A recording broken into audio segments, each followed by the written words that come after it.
swift attack by American approach, because if we'd wanted to strike targets where there were Russian officials or Russian supporters of the Assad government, we could have, with Syria being a client state of Russia. And what we know is that those 3 targets were the science research lab where the chemical weapons were made, and then 2 storage facilities in Damascus and Homs. But what we're going to find out at this Pentagon briefing is a little more of what you know, Pete, which is the battle damage assessment. We're going to hear more about exactly, as we've had several guests, you said this was the right thing, a very targeted thing. Well, we're going to find out exactly what happened. That's right. I mean, that actually matters in this case, because did we get rid of the things we wanted to get rid of? Did it send the signal to the Assad regime we were hoping to send? Yeah, well, of course, as we await the briefing from top military officials, meanwhile, the president is also sending a firm message to Syrian allies. And all of this as we learn more about how the whole plan came together. Lucas Tomlinson is live for us at the Pentagon, and we are waiting for that briefing to happen at any moment. Lucas, what are you hearing? Well, Abby, that video you all just played is from the USS Monterey, a guided missile cruiser that actually was in position in the Red Sea. Tomahawk cruise missiles have a range of up to 1,500 miles. Monterey, this was her last day of deployment, senior officials tell me here. And in addition to Monterey, where we are going to hear shortly from the Pentagon, I'm told, is that the USS Laboon, a guided missile destroyer, also fired Tomahawks into Syria. Now, President Trump last night said this message was not just to the Assad regime. I also have a message tonight for the 2 governments most responsible for supporting, equipping, and financing the criminal Assad regime.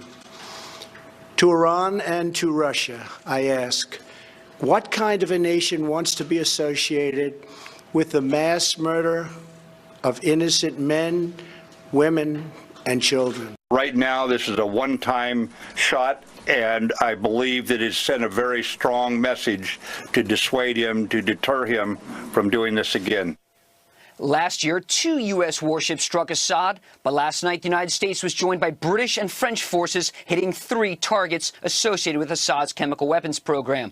And as you mentioned and showed just in, the Pentagon releasing this new video showing the guided what we were ultimately able to demolish, the importance of deterring Bashar al-Assad, but also not escalating the situation to a World War III. You know, you've got Russians on the ground in Syria, and then people wonder, why can't you just take out Bashar al-Assad? If you take off the head of Syria, then it then becomes the United States' full-on problem, as we saw exactly what happened with Iraq. So this was, again, I say, a very delicate balance. The question is, will it deter Bashar al-Assad enough, and what will the response be from Syria, potentially from Russia? They've already made their statement today from Vladimir Putin saying that this only escalates the violence that's going on over there. So a lot of questions still to come. But they didn't shoot. They didn't shoot at our missiles. They didn't shoot at our planes, and they're going to an emergency Security Council meeting in a couple hours that'll do nothing, because the Security Council is effectively worthless in this problem, because we can veto them and they can veto us. But when you watch those images, those from the USS Monterey, that is a picture in the modern world of what justice and freedom and rule of law looks like, because the UN can't do that, right, and NATO ain't doing that,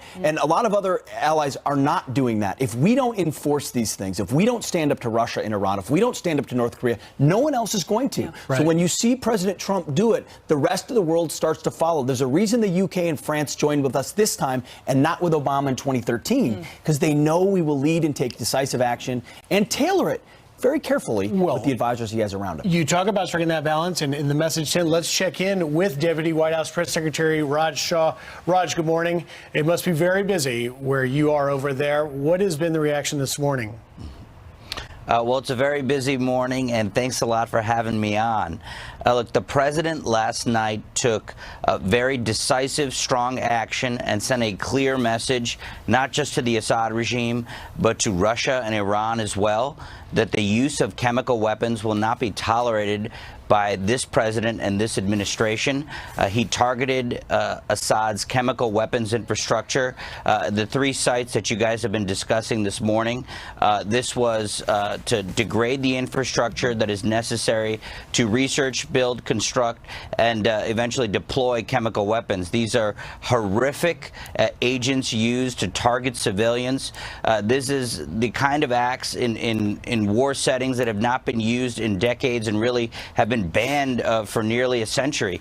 And the president took the right action to protect not just kind of human rights and humanity, but also vital U.S. national security interests, which is to prevent the proliferation and use of these weapons and deter them in the future. Well, Raj, the president spoke last night at 9 p.m. to the American people, also speaking this morning on Twitter saying actually, I'm going to interrupt you here, or interrupt myself asking the question. Sure. We want to go straight to the Pentagon for the briefing we have been waiting for. Let's listen in now. I want to start by making one point clear.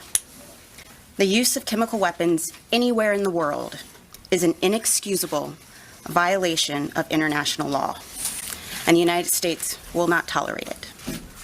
The Assad regime's attack against innocent Syrians in Douma, Syria on April 7th is horrifying and tragic, and it demanded an immediate response. Yesterday, United States forces, at the direction of President Trump, launched precision strikes against Assad regime targets associated with the use of chemical weapons in Syria.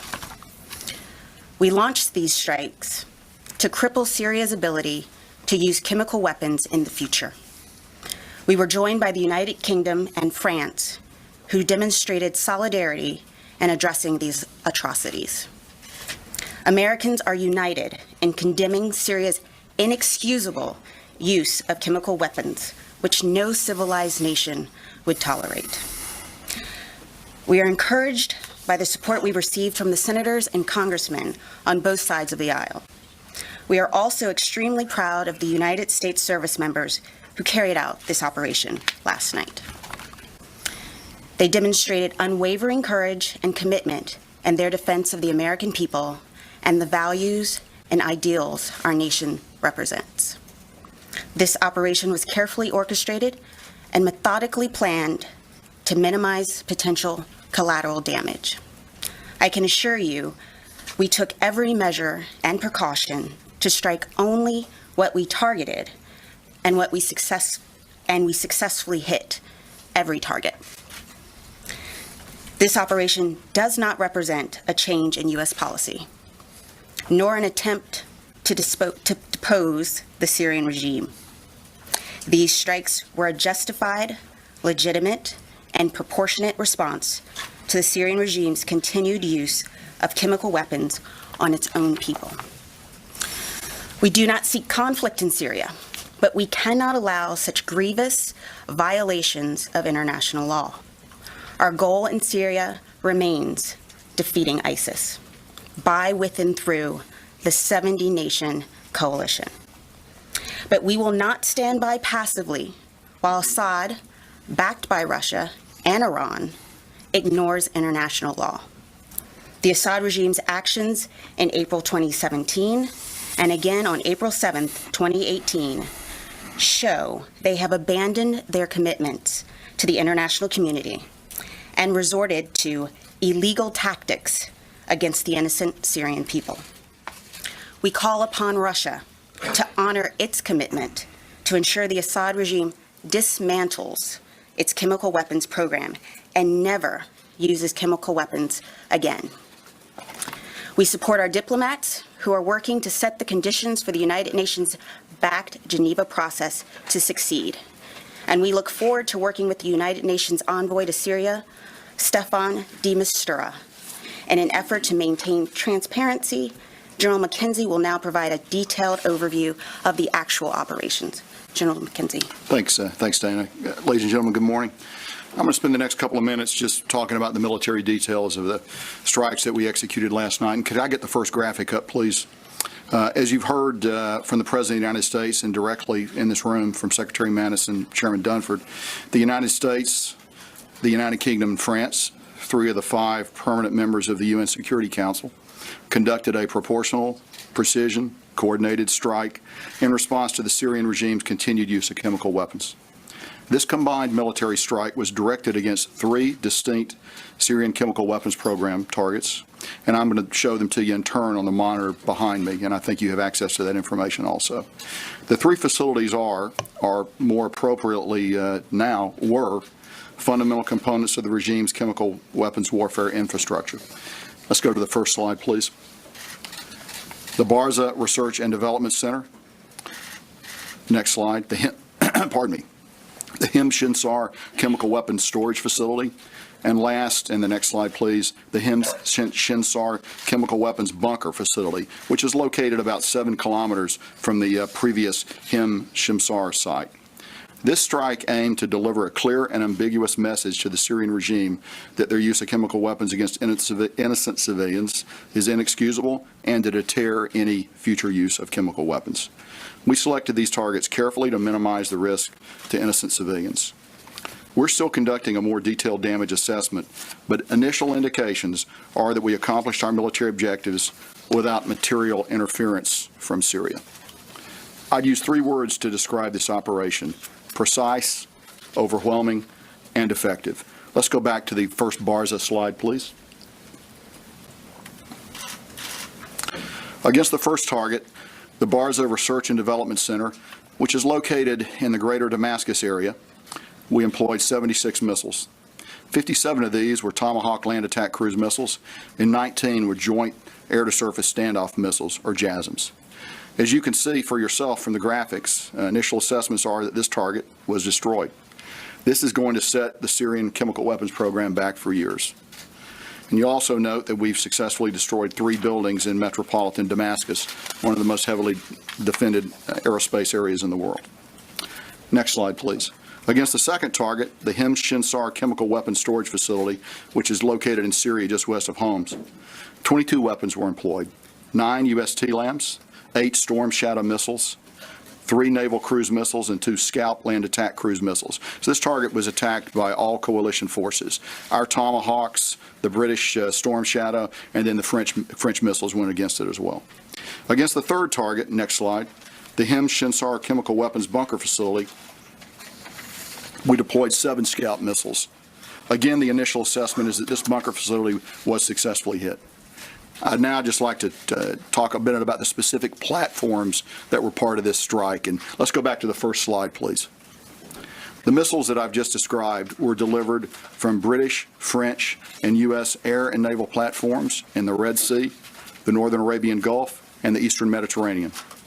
All weapons hit their targets at very close to the designated time on target of about 4 a.m. in Syria, which of course is 9 o'clock here on the East Coast.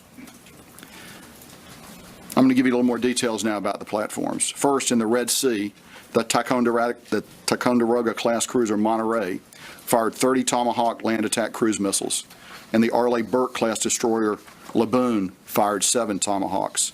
In the North Arabian Gulf, the Burke class destroyer Higgins fired 23 Tomahawks. In the Eastern Mediterranean, the French frigate Languedoc fired 3 missiles of their naval version of the Scalp missile. Also in the Mediterranean, the Virginia-class submarine John Warner fired 6 Tomahawk missiles. In the air, 2 B-1 Lancer bombers fired 19 Joint Air-to-Surface Standoff Missiles. In addition, our British allies flew a combination of Tornadoes and Typhoons and launched 8 Storm Shadow missiles.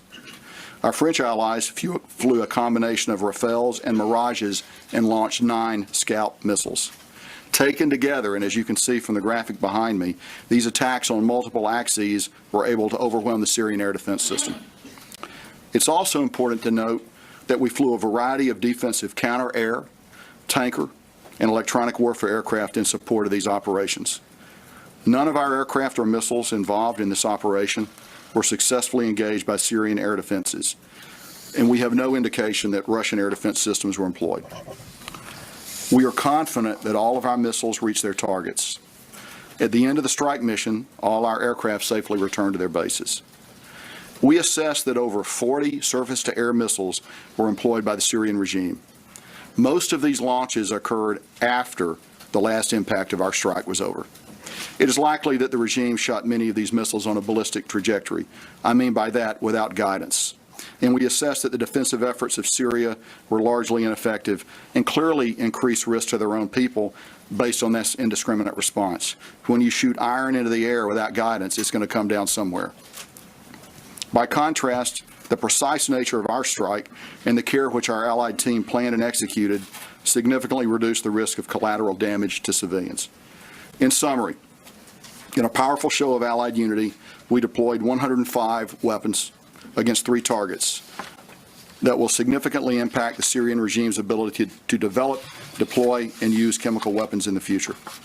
It's been said before, but I want to emphasize again that by comparison, this strike was double the size of the last strike in April 2017, and I'd also emphasize that this strike was a multinational effort. The precision strike was executed with France and the UK, demonstrating our unquestionable resolve.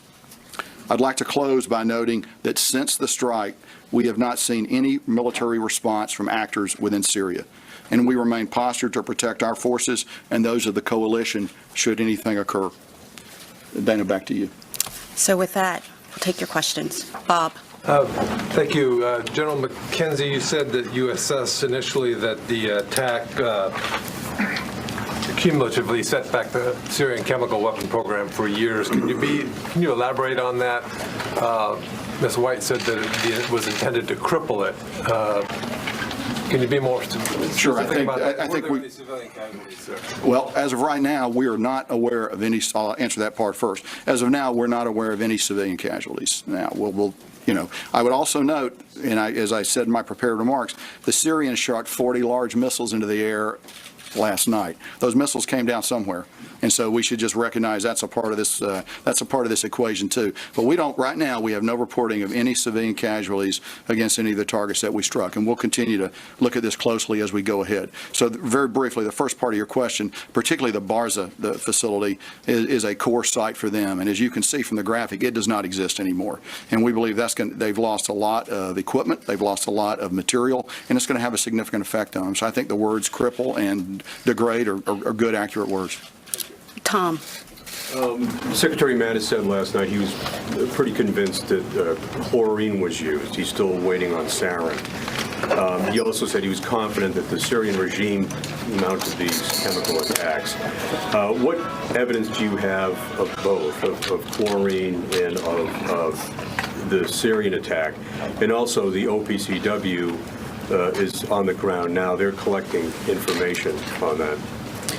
We are still assessing, but as the Secretary said last night, he is confident of the evidence that we already had, and which is why he recommended the strikes last night.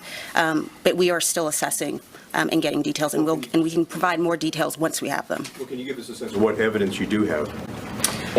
There's various intel, and I won't speak to that. But when we have more evidence and more details, I will come back to you, Tom.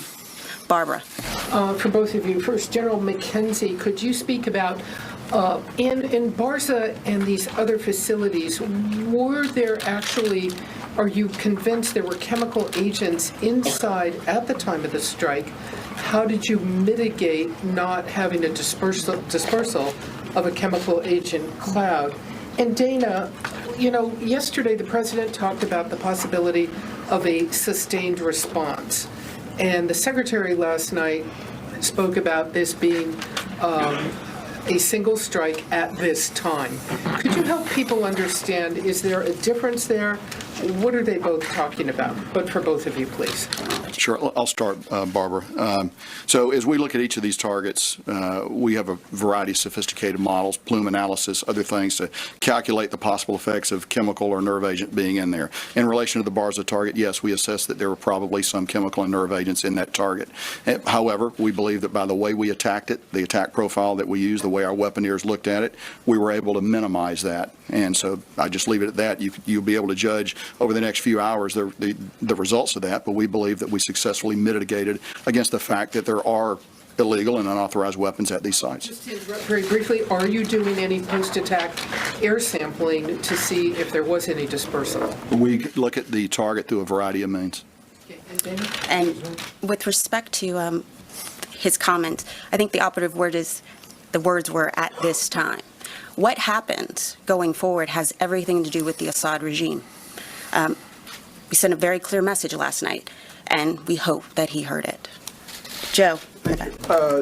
General McKenzie, have you had any contacts with the Russians through the deconfliction lines in the aftermath of these operations, or are you planning to have such contacts in the next few hours? As you know, the deconfliction channel, which we use between we and the Russians, has operated frequently over the past few months. It continued to operate frequently leading up to this strike and on a routine basis after the strike. Hans. General McKenzie, the 3 targets that you struck, were those manufacturing or researching chlorine or sarin? A little of both, and particularly in the Marsa target, but there's a little of both. And did any of these facilities have any other non-military application? No, they're essentially, this is what they do principally. There may be other activities that are carried on there, but this is the core activity associated with these sites. Phil.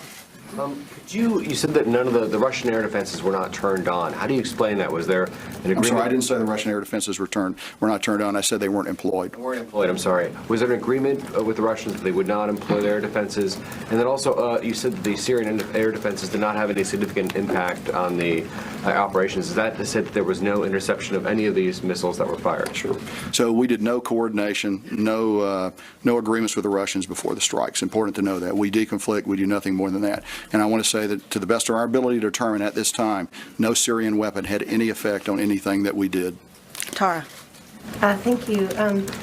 Dana, for you, last year when a similar type strike occurred, there was an assessment that it had degraded Syria's ability to generate chemical weapons, yet a couple of months later the Pentagon thought that that specific airfield was right back at it. What assurances do you have now that you've significantly degraded Syria's ability to generate chemical weapons? And then for General McKenzie, that slide appears that the B-1s were escorted by U.S. fighters. Could you tell us who escorted the B-1s and what type of surface-air missiles were shot out in the air, the 40? And then getting back to the Russian defenses, if their defenses weren't employed, were Russian radars at all employed? Were they painting any of the U.S. aircraft? So I'll take the first one. Last year, the focus was on the delivery. This time, the strikes went to the very heart of the enterprise, to the research, to development, to storage. So we are very confident that we have significantly crippled Assad's ability to produce these weapons. Could I follow up on that, Dan? Let me just answer. I got you. So the B-1s employed JASSM, our Joint Standoff Missile. So that was the weapon that they used. B-1s were accompanied by U.S. fighters up to the launch and release point. As a normal way, you'd integrate an air package to provide protection to the bombers, just as the French and British aircraft were accompanied by their own fighters as part of an integrated package that provides defense for the shooters. Additionally, we positioned defensive counter-air around the theater, and in fact, that's still operational right now as we observe a potential Syrian response. Were the escorts Raptors? I don't know the answer to that question, but we'll get back to you. I just don't know that. David, go ahead. There were reports that these facilities, or reports today, that these facilities had been evacuated in the days prior to yesterday's strike. Do you have any indication, either of you, that that's the case? And wouldn't that, to some degree, degrade your assessment of the damage that's been done to the regime? Well, sure. The Syrian regime knows that we've been looking at these targets for a long time, so it is possible. It's possible that some people might have left it. We also chose to strike it at 3 o'clock in the morning, 4 o'clock in the morning local time. So we weren't trying to kill a lot of people on the objective, so we were struck at a different time of the day. I believe, however, that there is material and equipment associated with each of these sites that was not movable, and that's the source of that's what really sets them back. And to go back to an earlier question, that's really the difference between striking an airfield and essentially a delivery platform and a research, development, and generation part of the facility. This is far more damaging to Syria. Michael. General McKenzie, were the 3 targets that were struck, does this represent the totality of Syria's known CW infrastructure, or were there CW structures that you didn't hit because of collateral damage concerns? Second, is chlorine the new red line? Because the administration monitored the use of chlorine for many months and didn't take any action, and it seems only to have taken action because a nerve agent appears to have been used. And the last weapons question, was the JASSM used, an extended range JASSM, or just the first generation JASSM? So let me, in terms of the targeting, as we selected targets, obviously the Syrian chemical weapons system is larger than the 3 targets that we addressed tonight. However, these are the targets that presented the best opportunity to minimize collateral damage, to avoid killing innocent civilians, and yet to send a very strong message. We could have gone to other places and done other things, but we, in close coordination with our allies, decided these were the ones that best fit that criteria. So there's an element that is not part of the. There are other elements, and we'll continue to examine those as we go forward. So we did employ the JASSM-ER. And you say you destroyed most of the infrastructure, 50%, 80%, or? You can look at the map. You can look particularly at the Barza site and make your own conclusions. I would say they had 3 buildings there and a parking deck, and now they don't. So I think that's probably the one that's easiest to see because it's a building structure. Of their infrastructure. I think we dealt them a severe blow. There's some left, but we dealt them a severe blow. What about the prospective use of chlorine in the future? The administration didn't act in the event of previous use of chlorine. Dana, will it act now? Is that a new red line? What's important to understand is that the Assad regime has a pattern of using chemical weapons against its own people, against the Chemical Weapons Convention, despite the fact that they had agreed to it, and despite the fact that the Russians were their guarantors. So what happens next has everything to do with what the Assad regime decides to do. And it has everything to do with what the Russian government decides to enable as well. Stephanie? Thanks, Dana. Why does the administration, just talk a little bit about this, and you guys have touched on this, but why does the administration feel these strikes are enough to deter the Assad regime from using chemical weapons again? I'll pass it to the general in a second. We were very methodical in making the decision about these sites, and it was a deliberate decision to go to the storage facilities, to go to the research and development facilities. That was the difference.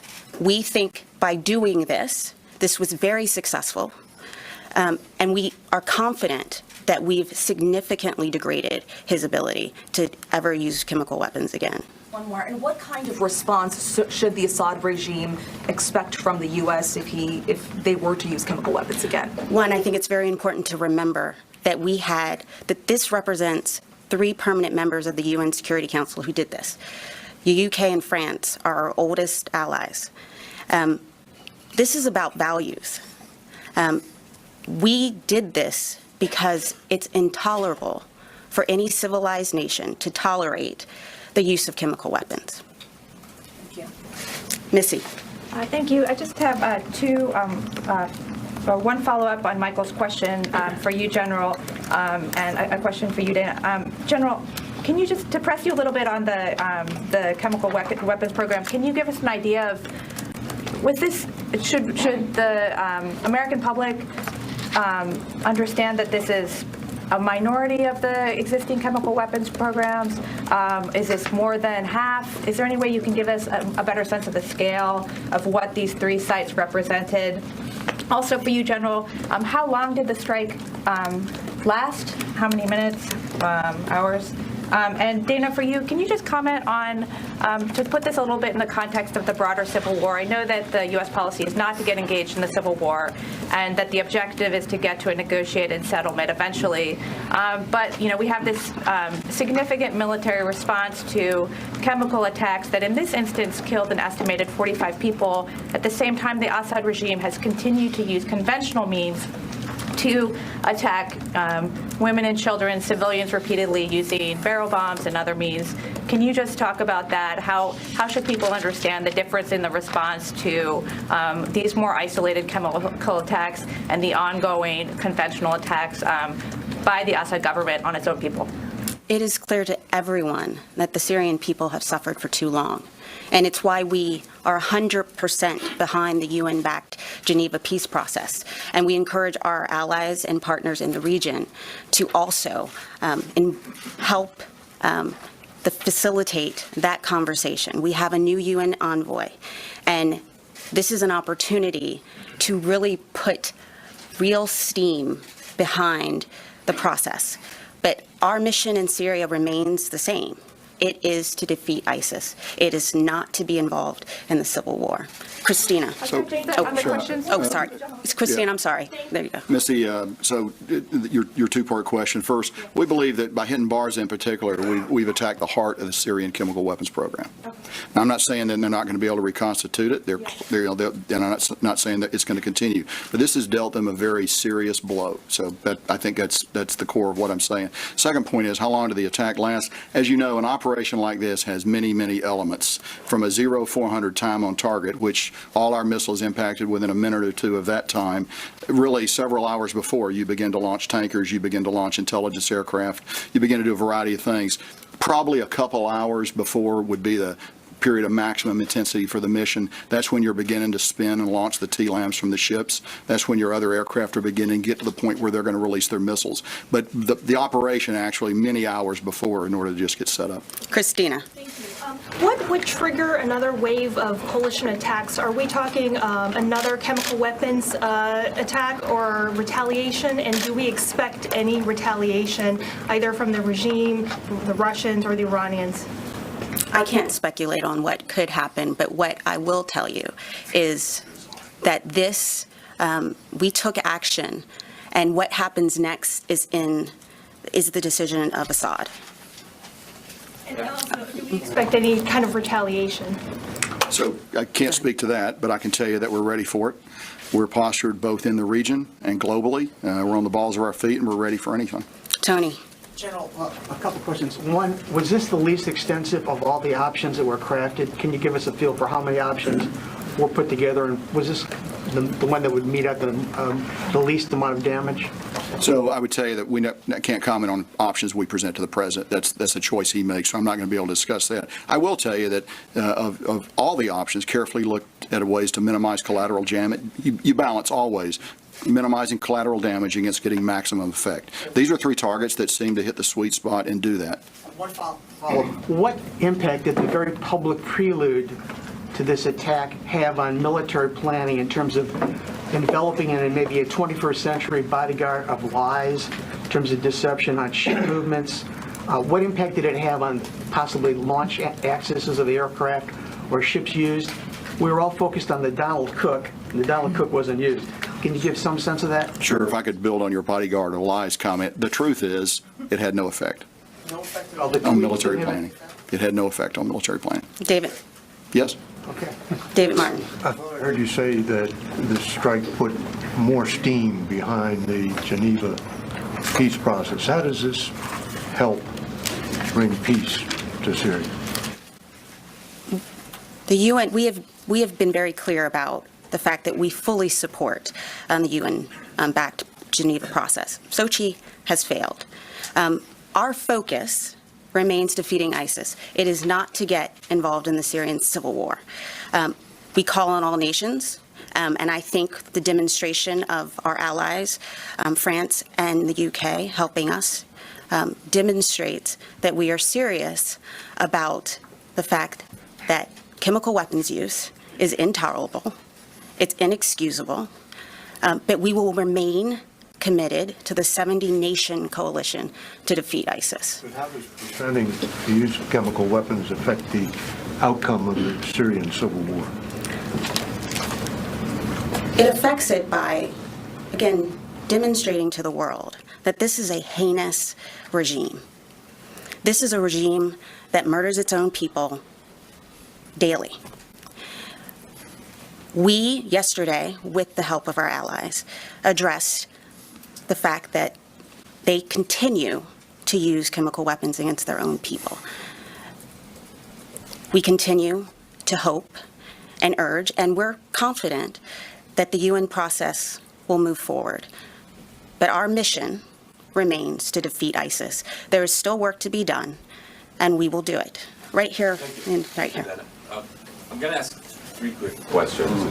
First, were you ready yesterday to engage Russian targets in case Russia responded to that attack. Second, you keep talking about the current Syrian chemical program. Can you give us an idea about the size of this program in comparison to what the regime had before dismantling it? What is in percentage? And third, you're talking about evidence of chemical weapons attack. We haven't seen any evidence, really. That's what you're saying. However, there's an organization on the ground in Syria, the OPCW, and it will conduct an investigation. Why didn't you wait for that investigation to end? Well, let's remember that OPCW and others have been blocked from entering Ghouta and Douma. That's because of the Assad regime. We need to remember that everything that's happening with respect to the murder of these people, innocent people, is the responsibility of the Assad regime. So we were very confident about the evidence that we had.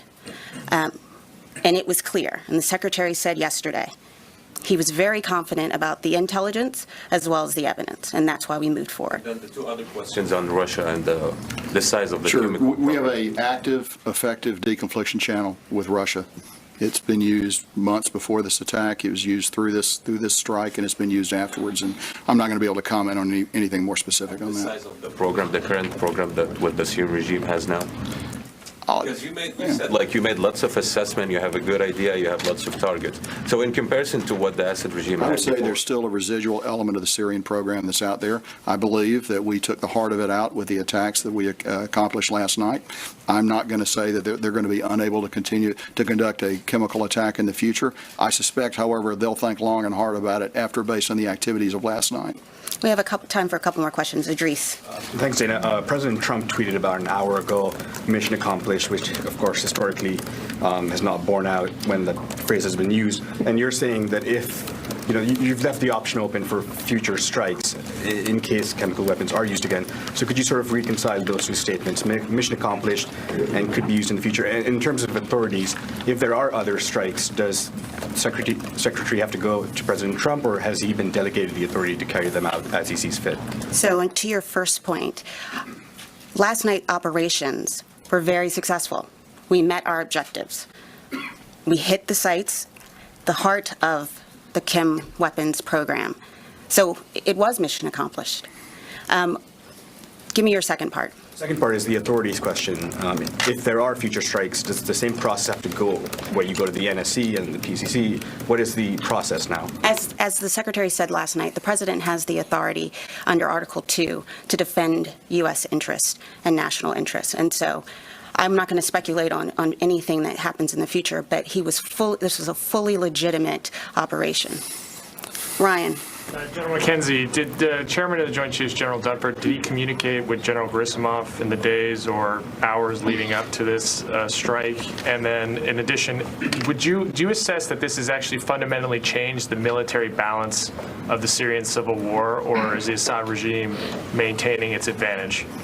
So I go back to some of the things I've already said about the deconfliction channel with the Russians. It's a multi-level, robust system of communication that we've employed for some time. I'm not going to be able to give you any more information on a particular conversation that the chairman may or may not have had. What was the second part of your question? Military balance of the civil war. Do these strikes fundamentally affect that, or is the Assad regime's apparent ascendancy remain? I think our strikes were targeted to send a message about the employment of chemical weapons, and I think they were successful achieving that military objective. Wait, well, I want to get someone who hasn't spoken, but way in the back here. Channel 4 News. Thank you, Dana. Just following up on Idris's question, this question of mission accomplished. If the mission is to deter President Assad from spreading chemical weapons, isn't it actually impossible at this stage militarily to know whether that mission, as described, was accomplished? Last night's operations were successful. We met all of our objectives. We hit all of our targets successfully. No aircrafts, allied aircrafts were engaged.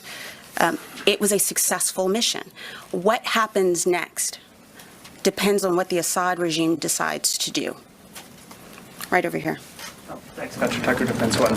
You said earlier that you didn't observe any material effects on forces during the strike. Can you describe any other effects, electromagnetic or cyber effects that were perhaps targeted towards coalition craft? And also, have you observed any activity around residual or remaining sites that you didn't strike that suggests perhaps an after-action plan to hide or use chemical weapons in some other way? The Syrian response was remarkably ineffective in all domains. That's probably the best answer I can give you. So they had no material impact on the strike. As I noted in my prepared comments, they actually typically began to fire their missiles after the last impact of our weapon. So no appreciable effect that we know at this time. Any observable activity around other sites? Can I follow up? Finish your thought. Other activity around other sites, perhaps movement of weapons or movement of chemicals or movement of... I just don't have that information right now. Sorry. Okay. Tom, just, yeah. You said we're very confident about the evidence we have. Now, Russia and Syria denied any chemical weapons were used. I'm just wondering why you wouldn't share your evidence with the world. Adlai Stevenson famously went to the UN in 1962 with evidence of the Russian buildup in Cuba. Why wouldn't you do something similar, especially if there are doubts? Well, there's no doubt for us. Well, why don't you share the evidence then? One, a lot of this has to do with intelligence. And I'm very happy to show evidence if I can. But we were very confident about the decisions we made. I'm going to take one more question from Aaron. Hey, you've already spoken. Come on, give someone else a chance. Aaron. Just a couple of clarification points. Thanks, Dana. General McKenzie, you said, I believe, there's still an air defense package in operation right now in case there's potential for retaliation from either Syrian or Russian assets. How long do you intend to keep that package in the area? Specifically keeping an eye on if there's kind of a retaliation to this strike.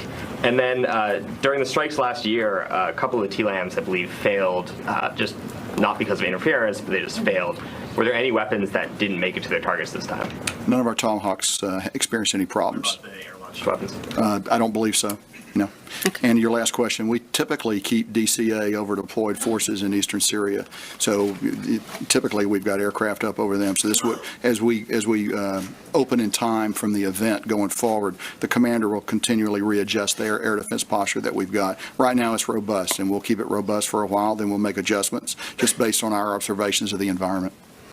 Lucas.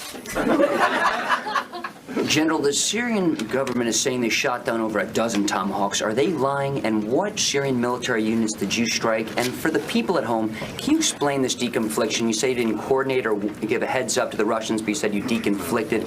And Dana, finally, you say you want to avoid conflict with Syria, yet with all due respect, you just lobbed a couple dozen Tomahawk cruise missiles into the country. Can you explain that? Our mission stays the same. It's to defeat ISIS. But Assad's actions were beyond the pale. Again, we will 100%, and we are supporting Envoy de Mistura. We will continue to do that because we want a diplomatic, political resolution to the Syrian conflict. But civilized nations can't let what's happened in Syria stand. So with that, I'm going to... Oh, sorry, go ahead. Sure. So you asked about deconfliction. Probably the best way to understand it is this. The Russians don't have a veto on anything that we do. And that's probably the best way to describe it. We're not cooperating with them in Syria. We don't want to get into a fight with them. They don't want to get into a fight with us. The best way to do that is to share certain information about what you're doing, carefully metered out by us, and I'm sure the same by them.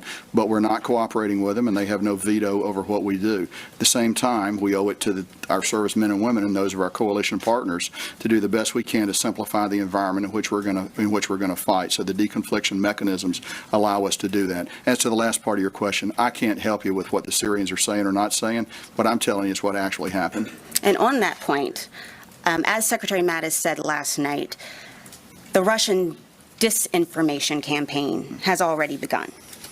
There has been a 2,000% increase in Russian trolls in the last 24 hours. Therefore, we will keep you all abreast of the facts moving forward. Thank you all very much. General, does this operation have a name? Well, as you have been watching, that was Dana White, Chief Pentagon spokesperson, also Lieutenant General Kenneth McKenzie, Director of the Joint Chiefs of Staff. Also, the final question there from our own Lucas Tomlinson. Bringing in the details of the strike in Syria yesterday, Dana emphasizing that they're not focused on regime change, they're focused on ISIS, but they had to set a clear standard. The general saying there were 105 total missiles fired on 3 targets, all chemical weapons facilities. We've got complete coverage for you. Want to bring in Fox News military analyst Lieutenant Colonel Oliver North, Geraldo Rivera, and Arizona Congresswoman Martha McSally, who is, of course, an Air Force veteran. Thank you all for being here. I want to start with you, Ollie. Get your take on what we just heard. The big takeaway, well, one, no civilian casualties. All planes were able to land safely. All missiles were able to reach their target. What do you say? A mission accomplished? Oh, absolutely. Look, just a little historical note. 32 years ago, tomorrow, the Reagan administration struck terror targets in Libya, both in Benghazi and in Tripoli. It took us 10 days to pick the targets and to give the assignments out to those who would carry it out. France, by the way, in that particular mission, denied us overflight rights, and this time France is in it with us. The Bel Disco bombing, which occurred on the 5th of April, we couldn't respond to it until 10 days out. This time it's a week out. And we lost an aircraft in that. In this case, not a single U.S. asset was endangered by the Syrian anti-aircraft fire. I think that what you've got today is a far more effective military at accomplishing limited goals with an appropriate amount of force. Now, whether this is going to stop Assad, all those questions about what's next, and every time it's asked, the spokesman for the administration, whether at the White House or the Pentagon, come back and say, it's up to Assad. And it is up to Assad. And you can be absolutely certain whether they're going to say it or not. We can say it. If Assad uses chemical weapons again, the next strike is going to be even more significant than this one with 105 standoff and cruise missiles. That's a good point. I want to bring in Congresswoman McSally. We heard from this briefing that General McKenzie used the words crippled, degrading, saying that they had struck really at the heart of the chemical weapons production facilities. Are you confident that that has been achieved, and how concerned are you that we may yet see another attack?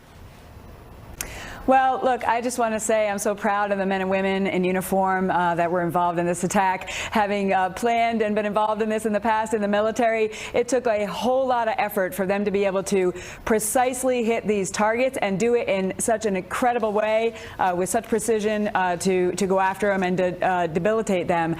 So sure, we'll look at the damage assessment afterwards, but as you could see from the photos, I mean, there were very specific targets to degrade their chemical capabilities and the research and development, and also those are the operational goals. But the strategic goals were to send a message that using weapons of mass destruction will not be tolerated by the civilized world. And so I'm very proud, and I stand with the president for this decision. And now the next steps are up to Assad and Putin and the Ayatollah. Are they going to continue to go down this road? This cannot be tolerated. Remember, Russia used chemical weapons in London, and North Korea is watching as well, killing his own half-brother with VX nerve agents. So this was a very strong message strategically and operationally. Geraldo, you've covered that region of the world for quite some time. You know it well. As they said from the podium, there was no material resistance from Syria, meaning when they did shoot, it was after our missiles had hit. Assad would not have taken that response without Russia telling him to do so at some level. What does that say to you about Russia's response to some American strength here? Well, first of all, I think that it is a huge win for President Trump. I had my doubts because I feared that the retaliatory strike was in cold blood. Too much time had passed. I was wrong. This was a dramatic and proportional strike. It was awesome. I'm delighted that the British and the French joined in. This awesome air armada, which apparently accomplished exactly what the Pentagon wanted it to. It sent a message to Assad. In terms of Russia, I think the response from Putin has been relatively muted. The same thing about China, even Iran, even Syria itself, all seem to have come to the conclusion that Assad had it coming. I don't know where we go from here. I don't know what our strategic goal is in Syria. Is it the partition of the country? What is it? Is it the ousting of Assad? I hope that we don't stick around to build a nation here. But in terms of this military strike, I think that it hit exactly what they wanted it to. The Syrian air defense capability was shown to be woeful in the face of our modern weapons. And it really does appear that there was no wag the dog vibe from this. Nobody suspects that President Trump did this to detract from, or distract, I should say, from his domestic woes.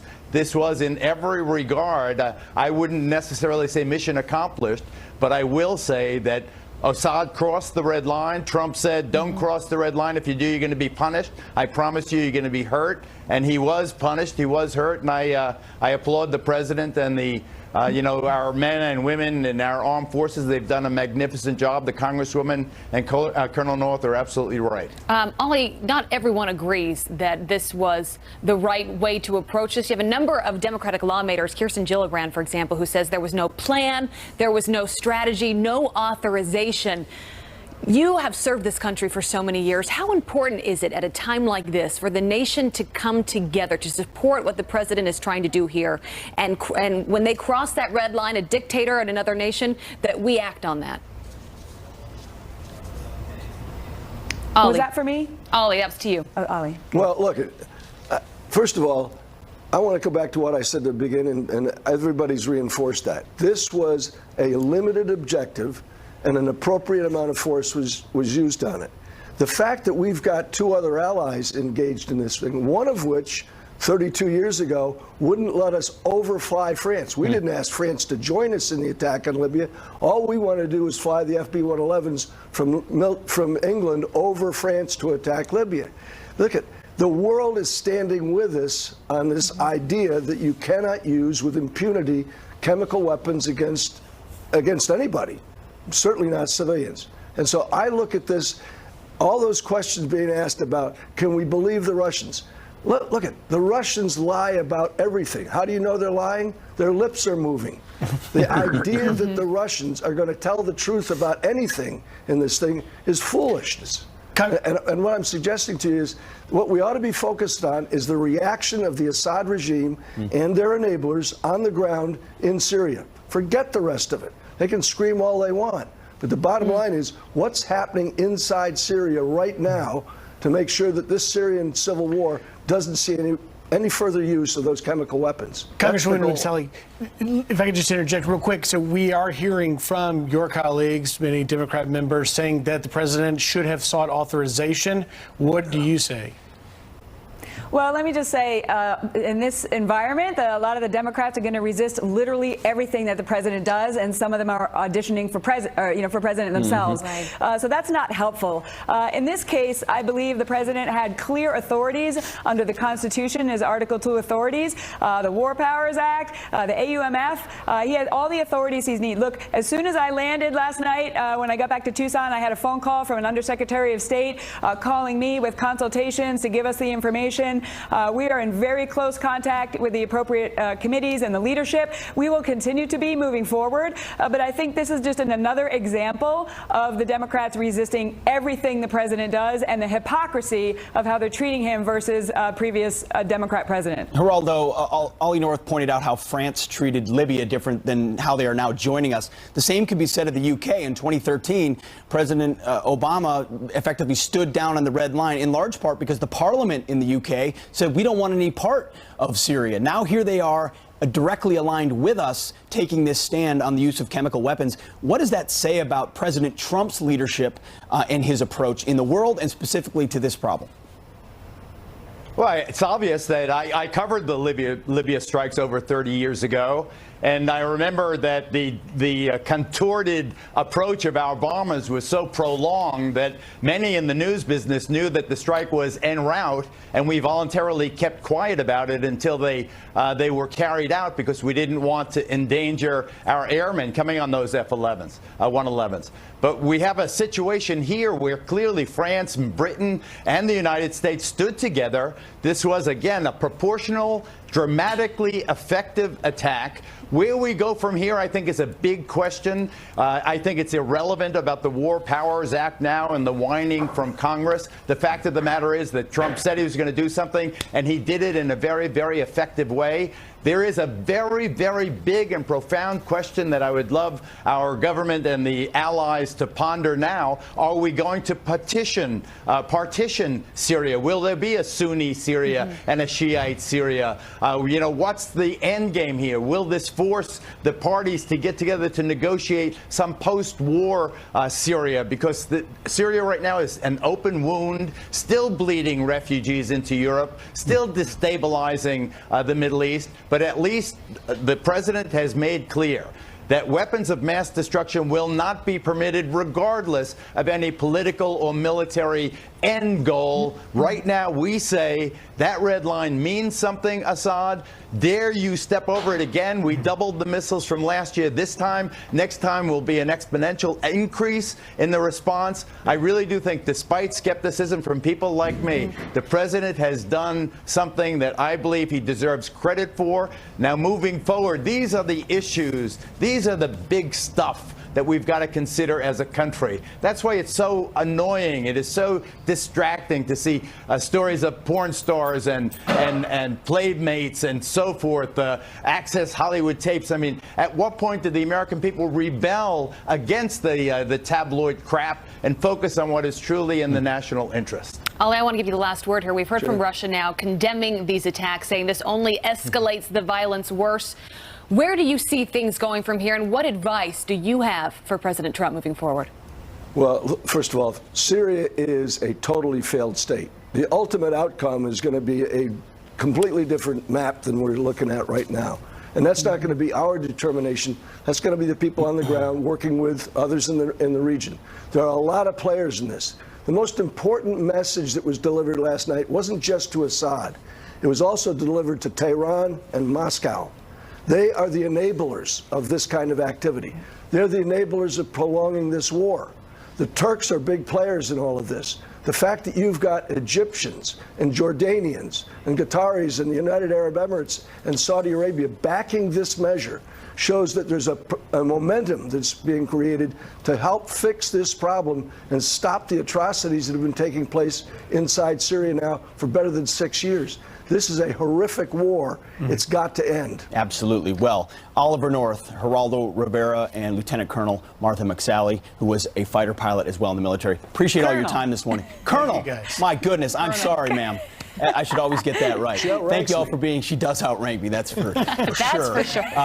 We've been covering every single angle of this all morning long, and we'll continue on the Fox News Thank you for being with us the past 5 hours. It's been great being with all of you. We will be back here tomorrow morning. Again. Have a good Saturday.